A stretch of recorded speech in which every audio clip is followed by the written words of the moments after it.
அனைவருக்கும் இதயத்தின் விநாயகர் சதுர்த்தி வாழ்த்துக்கள். சனாதன ஹிந்துக்கள் அனைவருக்கும் விநாயகர் சதுர்த்தி வாழ்த்துக்களை தெரிவித்துக் கொள்கிறேன். ஆஸ் யூஷுவல் தமிழ்நாடு ஹிந்து விரோத அரசாங்கம், திமுகனாலே இந்து விரோதங்கிறது இட் கோஸ் வித்தவுட் சேயிங். ரம்ஜானுக்கு, பக்ரீதுக்கு, கிறிஸ்மஸுக்கு எல்லாம் வாழ்த்து சொல்லுவாங்க, சொல்லணும், பிரதமரே சொல்கிறாரு. ஆனால் ஒரு ஹிந்து பண்டிகை கூட வாழ்த்து சொல்லாத ஒரு ஹிந்து விரோத தீய அரசு தமிழ்நாட்டில் இருந்து கொண்டிருக்கிறது. இதுக்கு 26 தேர்தலில் பொட்டு வைக்கிறவங்க, மனைவிக்கு தாலி கட்டி அதில் நம்பிக்கை இருக்கிறவங்க, கோயிலுக்கு போகிறவங்க, திருநீறு திருமண் இடுபவர்கள் திமுகவுக்கு ஓட்டு போடுறதுலேன்னு முடிவெடுக்கணும். இல்லைன்னா நாம் பண்ணுற இதெல்லாம், நான் சொன்னதெல்லாம் போலியானதுன்னு அர்த்தம். ஏன்னா இன்னைக்கு பிரத்யட்சமாக வெளிப்படையாக தெரிஞ்சிருக்கு. அதனால் ஹிந்து மக்கள் அவர்களுடைய ஒற்றுமை, ஏன்னா இந்து முன்னணிய நிறுவன அமைப்பாளர் திரு ராமகோபாலன்ஜி சொல்லியிருக்கார், நீ மாரியம்மன் கோயிலில் பால்காவிடம் எடுத்தால் தான் நான் ஓட்டு போடுவேன்னு இந்துக்கள் சொன்னால் கலைஞரே எடுப்பார். காரணம் என்ன? தேர் டைம்ஸ் இருக்கும். நீங்கள் இன்றைய தினம் நான் ஒரு முக்கியமான விஷயம், பக்கத்து மாவட்டத்தில் நடந்திருக்கின்ற ஒரு கொடூரமான கோரமான ஒரு சம்பவத்தை உங்களுடைய பார்வைக்கு கொண்டு வர விரும்புகிறேன். பக்கத்தில் இருக்கின்ற கரூரில் புகழூருங்கிற இடம், கரூருக்கு அவுட்ஸ்கர்ட்ஸில் இருக்கிற டவுன் பஞ்சாயத்து. அந்த புகழூரில் 15வது வார்டு திமுக கவுன்சிலராக இருக்கிறது சபீனான்னு. அந்த வார்டில் 12 நாட்களாக தண்ணி வரலன்னு சொல்லி அந்த வார்டை சேர்ந்த ரவி என்பவர் கவுன்சிலர் வீட்டுக்கு ஃபோன் பண்ணி 12 நாளாக தண்ணி வரல. உடனே நாம் அரசியலில் உங்களுக்கு நான் புதுசாக சொல்ல தேவையில்லை. மனைவி கவுன்சிலர்னால் யார் கவுன்சிலராக இருப்பாங்க? ஹஸ்பண்டு தான். அவர் அதெல்லாம் எனக்கு தெரியாது அப்படின்னு சொல்லியிருக்கேன். சரி, சொன்னதோடு விட்டுருந்தா பரவாயில்ல. அவரோட அகம்பாவம், ஆணவம் அது திமுகவுக்கே உள்ளது, அதை புரிஞ்சுக்கலாம். உடனே ஃபோன் பண்ணி வரிசையாக மிரட்டல்கள் ரவிக்கு. அதுக்கு பிறகு அந்த சபீனாவின் கணவர் நவாஸ்கான், அந்த நவாஸ்கான் என்னவா இருக்கார்? கரூர் மாவட்ட திராவிட முன்னேற்ற கழகத்தின் சிறுபான்மையின் அணிக்கு அமைப்பாளராக இருக்கார். அவருடைய மாமனார், 2 மச்சனர், இவர்களோட ரவி வீட்டுக்கு வெளியில் வாடான்னு கூப்பிட்டு வீட்டிலிருந்து வெளில இழுத்து போட்டு அடித்து நெஞ்சில் மிதித்து அவர் புற்றுயிரும் கொலை உயிருமா உள்ளூர் அரசு மருத்துவமனையில் சந்திராங்கிற அவருடைய மனைவி, எல்லாம் வீடியோ இருக்குது, போட்டு காட்ட முடியும் ஊடகம். உள்ளூரில் அரசு மருத்துவமனையில் இங்கே எங்களால் முடியாது, ஆகவே கரூர் அரசு மருத்துவமனையில் மெடிக்கல் காலேஜ் ஹாஸ்பிட்டல் அதில் கொண்டு போய் சேருங்கன்னு சொன்னதுனால அதில் கொண்டு போய் சேர்த்து இன்றைக்கி நீங்கள் பார்த்தீங்கன்னா நேற்றைய தினம் அவருக்கு எங்களால் சிகிச்சை அளிக்க முடியாது, காப்பாற்ற முடியாது, வீட்டுக்கு கொண்டு போங்கன்னு சொல்லிட்டாங்க. அந்த அம்மா சந்திரா வீட்டுக்கு கொண்டு வந்திருக்காங்க. இதற்கிடையில் அந்த ரவியினுடைய மகள், எங்களுக்கு கொலை மிரட்டல் தொடர்ந்து வருது, அதனால் தாக்கியிருக்காங்க, ஆஸ்பத்திரியில் சேர்த்து எங்களுக்கு போலீஸ் பாதுகாப்பு கொடுக்கணும்னு போலீஸுக்கு மனு கொடுத்துருக்காங்க. நீங்கள் பார்த்தா அரசு மருத்துவமனையிலேயே காப்பாற்ற முடியாது அப்படின்னு கைவிடப்பட்டு கண்ணீரும் கம்பளையுமா சகோதரி சந்திரா கணவனை வீட்டுக்கு கொண்டு வந்திருக்காங்க. நீங்கள் பார்த்தா அந்த அவர் ரவிக்கு ஆதரவாக நடவடிக்கை எடுத்து அவருக்கு ஆதரவாக இருக்கக்கூடிய அகில இந்திய அண்ணா திராவிட முன்னேற்ற கழகத்தைச் சேர்ந்த கரிகாலங்கிற வக்கீல், அவரை இந்த நவாஸ் கானும் அவருடைய குடும்பத்தார் திராவிட முன்னேற்ற கழக நிர்வாகிகள் இப்போ அந்த கரிகாலனுக்கு கொலை மிரட்டல் விட்டு கொண்டு இருக்கிறார்கள். நான் கேட்குறேன், பப்ளிக் வியூவில் வீட்டுக்கு வெளியில் இழுத்து போட்டு அடித்து நெஞ்சை மிதித்து, அதில் இப்போ என்ன சொல்கிறாங்க, டாக்டர் சொன்னதா வழக்கறிஞர் கரிகாலம் சொல்லியிருக்கிறது, அந்த மாதிரி நெஞ்சில் மிதித்ததுனால அவருடைய ஹார்ட்டு பம்பிங்கே 30% தான் ஒர்க் பண்ணுது, நுரையீரல் செயல்படலை. இந்த காரணங்கள்னால ஆஸ்பத்திரியில் சேர்த்து இப்போ பார்த்தா அவங்க காப்பாற்ற முடியாதுன்னு சொல்லியிருக்காங்க. கரூரில் கலெக்டர் இருக்காரா, எஸ்பி இருக்காரா, எனக்கு சந்தேகமாக இருக்குது. கரூருக்கே சமஸ்தானத்துக்கு மகாராஜா ஆயிட்டானா அந்த நவாஸ் கான். என்ன நடக்குது தமிழ்நாட்டில்? காட்டாட்சி, மிருகங்களின் ஆட்சி தமிழ்நாட்டில். ஸ்டாலின் ஆட்சி இல்லை, மிருக கூட்டத்தின் ஆட்சி இன்றைக்கி நடந்து கொண்டு இருக்கு. வெளியில் ஒருத்தரை இழுத்து போட்டு என்ன கேட்டார் அவர்? ஒரு கவுன்சிலருக்கு தண்ணி வளையன்னு ராஜினாமா பண்ணிட்டு வீட்டுக்கு போயிருக்க வேண்டாமா? ஆனால் தமிழ்நாட்டில் இப்போ எப்படி இருக்குது, திமுக சர்க்கார் இருக்கிறதுனால குற்றம் செய்தவர் சிறுபான்மையாக இருந்தால் இல்லை முஸ்லீமாக இருந்தால் போலீஸ் பயப்படும், நடுங்கும், கலெக்டர் நடவடிக்கை எடுக்க மாட்டார். இன்றைக்கி கரூரில் இந்த மாதிரியான ஒரு சூழ்நிலை. கரூரில் மாவட்ட ஆட்சியர் அலுவலகத்தின் முன்பாக, எஸ்பி ஆஃபீஸின் முன்பாக பிஜேபி தர்ணா போராட்டம் நடத்த வேண்டிய நிர்பந்தம் வரும். ஏன்னா நீங்கள் அஜித் குமார் திருப்பவனத்தில் எங்கள் சிவகங்கை மாவட்டத்தில் நான் போகும்பொழுது அந்த குடும்பமே மிரண்டு, நான் வெளியில் வந்து சொல்லி சிபிஐ என்கொயரி போடணும்னு கேட்டேன். அதுக்கப்புறம் இப்போ சிபிஐ என்கொயரி வந்துருக்கு. நீங்கள் பார்த்தா எஸ்பி என்ன பண்ணுறார்? ஏன் இன்னும் அந்த கொலைகார குடும்பம் நவாஸ்கானோட மாமனார், அவருடைய 2 மைத்துனர்கள், இவங்க 4 பேரும் சேர்ந்து ரவியை நெஞ்சில் மிதித்து அடித்து குத்துயிரும் கொலையுருமா போட்டுட்டீங்க. உள்ளூர் ஹாஸ்பிட்டல் அட்மிட் பண்ண மாட்டேங்குது, கரூர் மெடிக்கல் காலேஜ் ஹாஸ்பிட்டலில் காப்பாற்ற முடியாதுங்கிறாங்க.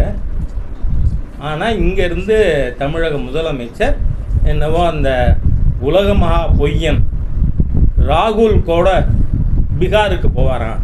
வெக்கமா இல்லை? உங்கள் டிபார்ட்மெண்ட், போலீஸ் டிபார்ட்மெண்ட் என்ன பண்ணுது? ஐ சார்ஜ் தி டிஸ்ட்ரிக்ட் எஸ்பி. என்ன பண்ணிட்டு இருக்கீங்க? அடிபட்டது ஒரு சிறுபான்மையாக இருந்தால் போலீஸ் சும்மா இருந்திருக்குமா? அவன் ஹிந்துன்னா அனாதையா? அரசாங்கம் ஒன்றும் பண்ணாதா? எஸ்பி கலெக்டர் யாருமே ஏன்னு கேட்க மாட்டீங்களா? இன்னைக்கு அந்த சகோதரி சந்திராவுக்கும் அவருடைய மகளுக்கும் உயிருக்கு பாதுகாப்பு இல்லை. வக்கீலை மிரட்டுறாங்க அந்த நவாஸ் கான், வக்கீலை மிரட்டுறான். ஆகவே உடனடியாக கரூர் நிர்வாகம் இன்னைக்காவது கொஞ்சம் ஸ்மரணைக்கு வாங்க. ஐசியூவில் இருக்கு கரூர் மாவட்ட நிர்வாகம். ஆகவே வன்மையாக கண்டிக்கத்தக்க மிருகத்தனமான செயலுக்கு உடன் போயிருக்கின்ற மாவட்ட நிர்வாகம் வன்மையாக கண்டிக்கத்தக்கது. பாரதிய ஜனதா கட்சி கலெக்டர் ஆஃபீஸ், எஸ்பி ஆஃபீஸ்க்கு முன்னாடி போராட்டம் நடத்த வேண்டிய ஒரு சூழ்நிலையை உருவாக்க வேண்டாம் அப்படின்னு நான் கேட்டுக்கிறேன். நண்பர்களே, இன்னைக்கு அமெரிக்கா இந்தியாவிற்கு எதிராக 50% வரி விதித்த அந்த பாரபட்சமான நடவடிக்கை இன்னிலிருந்து துவக்கம். ஏன்னா நீங்கள் பார்த்தா ராகுல் வந்து டெல்லியில் இருக்காருன்னு நினச்சா அங்கே நியூயார்க்லேயும் ஒருத்தர் இருக்கார். என்ன ஒரு சென்ஸ்லெஸ் பர்சன் மிஸ்டர் ட்ரம்ப். அதனால் இந்தியாவை மிரட்டலாம். இந்த இம்போர்ட் டியூட்டி, இறக்குமதி பொருளுக்கு வரி, இதெல்லாம் ஒரு சைடு ஆஃப் தி காயின் தான். நீங்கள் பார்த்தா எல்லா பொருளாதார நடவடிக்கைகளுக்கும் there are two sides. எனக்கு நல்ல ஞாபகம் இருக்குது, தமிழ்நாடு முழுக்க 700க்கும் மேற்பட்ட கூட்டங்கள் டங்கல் ப்ரொபோசல்ஸ் சமயத்தில் நான் அதுக்கு எதிராக தமிழ்நாடு முழுக்க பேசியிருக்கேன். அப்போ என்ன சொல்லப்பட்டது? டாக்டர் மன்மோகன் சிங்கினுடைய அரசாங்கம், நமக்கு வேறு வழி இல்லை, மல்டிலேட்ரல் ட்ரேட் அக்ரிமெண்ட் இல்லைன்னு சொன்னால் ஒவ்வொரு நாட்டோடையும் ஒவ்வொரு பொருளுக்காகவும் நாம் ஒப்பந்தம் போட வேண்டியிருக்கும். Bilateral agreement for every product with every country. அப்படி தான் அவங்க சால்ஜாப்பு சொல்லி வந்து இதில் கேட்டில் இந்தியாவை உறுப்பினராக சேர்த்து கொண்டனர். அவங்க ஒரு தரம் உள்ளே போனதுக்கப்புறம் வெளியில் வர்றது இட் வில் மோர் காஸ்ட்லிங்கிறதுனால பி கண்டினியூடு. ஆனால் இன்றைக்கி அமெரிக்காவினுடைய இந்த பாரபட்சமான நடவடிக்கைகள், இந்தியாவுக்கு 50% வரி, பிரேசிலுக்கு 50%, சீனாவுக்கு 40%, இந்த மாதிரியாக அவர்கள் நாட்டுக்கு நாடு இருந்துன்னு சொன்னால் it shows the failure of multilateral agreement. இந்த கேட் உடன்படிக்கை தோற்று போச்சுன்னு எடுத்துக்கலாமா? தோற்று போக ஆரம்பிச்சிருக்குன்னு வேணால் எடுத்துப்போம் மிஸ்டர் ட்ரம்ப்புடையது. அதனால் இன்றைக்கு விநாயகர் சதுர்த்தியினுடைய செய்தியே பாரத நாட்டு மக்கள் அனைவருக்கும் என்ன சொல்ல விரும்புகிறேன்னா, நாம் ஏற்கனவே மாண்புமிகு பாரத பிரதமர் நரேந்திர மோடி அவர்கள் சொல்லியிருக்கார், சுதேசி உற்பத்தி பொருட்களையே வாங்குவோம். அது மட்டும் இல்லை, இந்திய மக்கள் அனைவரும், தமிழக மக்கள் அனைவரும் இதெல்லாம் ஆன்லைனில் பொருட்கள் வாங்க மாட்டோம்னு முடிவெடுக்கணும்னு கேட்டு உங்கள் மூலமாக we should stop buying any article on online. பக்கத்து வீட்டு அண்ணாச்சி கடையில் போய் நடந்து போய் வாங்குவாங்க. சுகர் அதிகமாக போச்சு, டெய்லி 4 கிலோமீட்டர் நடன்னு சொல்கிறாங்க டாக்டர். அதுக்கு பக்கத்தில் இருக்கிற கடையில் போய் வாங்கினா என்ன? அதனால் இன்றைய தினம் ஒன்று, அமெரிக்க பொருட்களை நாம் வாங்கிறத நிறுத்துவோம். ஏன்னா பொருளாதார நடவடிக்கைக்கு அடி பொருளாதார நடவடிக்கையின் மூலமாக தான். அதனால் ஆன்லைனில் தயவு செய்து யாரும் பொருட்கள் வாங்க வேண்டாம். ஏன்னா அதனுடைய பலன் யாருக்கு போகுது? அமெரிக்காவுக்கு போகுது. அதனால் நம்ம சுதேசி கப்பல் விட்டவர் வ.உ. சிதம்பரம் பிள்ளை அவர்கள் தன்னோட காசை விற்று கப்பல் வாங்கினார், கடன் வாங்கி கப்பல் வாங்கினார். அந்த கப்பல் மூலமாக இலங்கைக்கு செல்கின்ற தமிழ் தொழிலாளிகள் 200 வருஷத்துக்கு முன்னாடியே நம்ம தொழிலாளர்கள் என்ன இலங்கை இருந்திருக்காங்க. அப்போது கப்பலோட்டிய வீர தமிழர் இங்கேருந்து ஃப்ரீ ஆஃப் காஸ்ட் அங்கே லேபரர்ஸை கூட்டின்னு போனார். அந்த அளவிற்கு தேசிய உணர்வு. அதனால் இந்த அமெரிக்காவின் பொருளாதார பாரபட்சமான நடவடிக்கைக்கு ஒரு இந்திய மக்களும் நாம் பதிலடி கொடுக்கணும். பதிலடி கொடுக்கணும்னா நம்ம பொருட்களை நாம் வாங்கணும். உங்களுக்கு ஒரு தகவலுக்காக சொல்கிறேன், இந்திய நாட்டினுடைய 24-25ஆம் ஆண்டு டோட்டல் எக்ஸ்போர்ட் ட்ரேட் எவ்வளோ தெரியுமா? $825 பில்லியன். என்ன, இந்த $825 பில்லியன் அமெரிக்காவுக்கான ட்ரேட் எவ்வளோ தெரியுமா? $60 பில்லியன் தான்.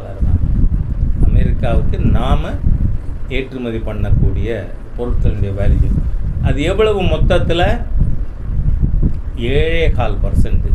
அதனால 7.5 கூட்டுறார் ஒருத்தர். 7.25% தான் அமெரிக்காவோட நம்ம எக்ஸ்போர்ட்ஸ். அப்போது அந்த 7.25% சிக்னிஃபிகண்ட் அமௌண்ட்டு தான். ஆனால் மற்ற நாடுகளோடு நம்முடைய வர்த்தகத்தை அந்த பொருட்களுக்கு, விவசாய பொருட்கள், டெக்ஸ்டைல், மிஷினரிஸ், இதனுடைய எக்ஸ்போர்ட்டை மற்ற நாடுகளோடு அதிகரிப்பதன் மூலமாக இதை நாம் சரி பண்ண முடியும். அது அரசாங்கம் செய்து கொண்டு இருக்கிறது. அதோடு மட்டுமில்லை, நாம் கவனிக்க விட்டு விடுகின்ற விஷயம், இப்போது 4 நாளைக்கு முன்னாடி ஜிஎஸ்டி கவுன்சில் கூடியது. அதில் முக்கியமாக எல்லா ஸ்டேட் மினிஸ்டர்ஸும் சேர்ந்து டிஸ்கஸ் பண்ணதில் நீங்கள் பார்த்தீங்கன்னா ஜிஎஸ்டியை குறைக்கணும்னு மாண்புமிகு நிதியமைச்சர் பேசுகிறாங்க. ஏன்னா ரெட் ஃபோர்ட்டில் கொடியேற்றும் பொழுதே மாண்புமிகு பாரத பிரதமர் தெளிவாக சொல்லியிருக்கார், ஜிஎஸ்டியில் மிகப்பெரிய கிஃப்ட், தீபாவளி கிஃப்ட் இந்த நாட்டு மக்களுக்கு கொடுக்கப்படும்னு. அது என்னன்னு சொன்னால், இப்போ நமக்கு 4 ஸ்லாப் இருக்குது, 5%, 12%, 18%, 28%. இதை 2 ஸ்லாபாக கிட்டத்தட்ட ரஃப்பாக எடுத்துக்கலாம். அரசாங்கம் முடிவு பண்ணணும், ஜிஎஸ்டி கவுன்சில் தான் முடிவு பண்ணணும். 15% வரை இருக்கக்கூடிய பொருட்களுக்கான வரியை 5%. ஏன்னா ஒரு slab, lower slab 5%, higher slab எவ்வளவு 18%. அப்போ அதுக்கு மேலே இருக்கிறது 18 ஆக்கலாம். 28 கூட 18 ஆகிடும், 15 இருக்கிறது 5 ஆகிடும். ஆக அரசாங்கம் மக்களின் வாங்கும் சக்தியை அதிகரிக்கின்ற நோக்கோடு ஜிஎஸ்டி சீர்திருத்தமானது கொண்டு வர ஏற்கனவே சுதந்திர தினத்தன்று மாண்புமிகு பிரதமர் அவர்கள் அறிவித்திருக்கிறார்கள். இதெல்லாம் அரசாங்கம் நமக்கு செய்கிறதுன்னா, நாம் எல்லாரும் செய்ய வேண்டிய தேசிய கடமை, ஆன்லைனில் பர்ச்சேஸ் பண்ண மாட்டோம். ஏன்னா அதனுடைய முழு பலன் அமெரிக்காவுக்கு போகுது. அதே மாதிரியாக இந்தியாவில் உற்பத்தி செய்த பொருளையே வாங்குவோம் என்கின்ற இந்த விஷயத்தை ஊடக நண்பர்கள் மூலமாக மக்களுக்கு நான் தெரிவிக்க, விநாயகர் சதுர்த்தி செய்தியாக தெரிவிக்க விரும்புகிறேன். நான் சொல்கிறதுக்கு இது இருக்குது, நீங்கள் எதுவும் கேட்கறது நான் கேட்கலாம். சிறுபான்மையினர் ஓட்டை வாங்கறதுக்காக தான் விஜய் அரசு போகிறதா சொல்லியிருக்காங்க. அப்படின்னு யார் சொல்லியிருக்கா? அவரே சொல்லியிருக்கார். அதுதானே நான் சொன்னேன்.